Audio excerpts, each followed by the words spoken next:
Un evento molto importante oggi qui a Villeggià a Palermo, perché la Banca Agricola Popolare di Sicilia incontra un top manager del mondo bancario, Alessandro Profumo, ex AD di Unicredit ed ex presidente dei Monte dei Paschi di Siena. Tanti gli argomenti di cui si parlerà, con principale punto di attenzione quella che è il credito per le imprese siciliane.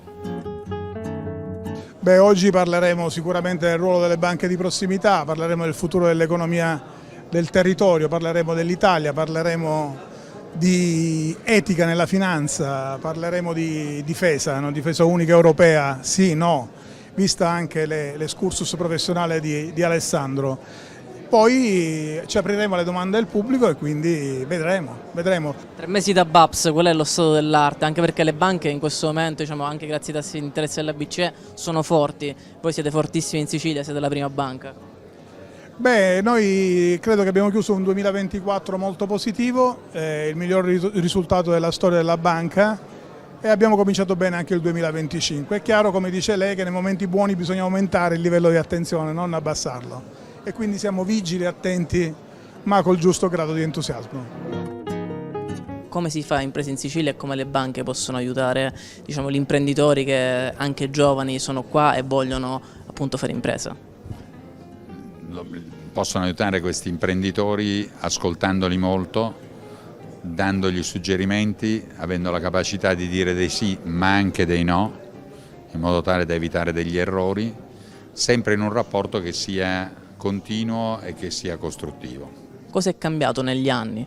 È cambiato che ci sono state delle grandissime aggregazioni fra banche di dimensioni maggiori, quindi è rimasto uno spazio per le banche di prossimità come BAPS, che possono sfruttare questa percepita assenza o reale assenza di grandi player. Dottor Benismaghi, un altro evento importante fra Arca Fondi e BAPS, si parla di credito siciliano, ci fa una fotografia di quello che è il momento proprio nella nostra regione? Io credo che abbiamo assistito a una grande crescita, a un grande sviluppo della Banca Agricola, prima Popolare di Ragusa, oggi Popolare di Sicilia, e credo che sia stata una grande operazione. Come si sa, noi lavoriamo da diversi decenni con questa realtà bancaria, assistiamo a 360 gradi su tutto quello che è il mondo della gestione del risparmio, ma anche in queste iniziative di incontri con i clienti, con i soci, perché parliamo di tematiche che ci vedono presenti, che ci vedono molto attivi, e quindi siamo molto felici di aver fatto questo giro Catania, Agrigento, Ragusa e oggi a Palermo. Chiudiamo questo giro e credo che gli argomenti che abbiamo toccato in ogni città siano stati di grande interesse anche e soprattutto per il territorio della Sicilia.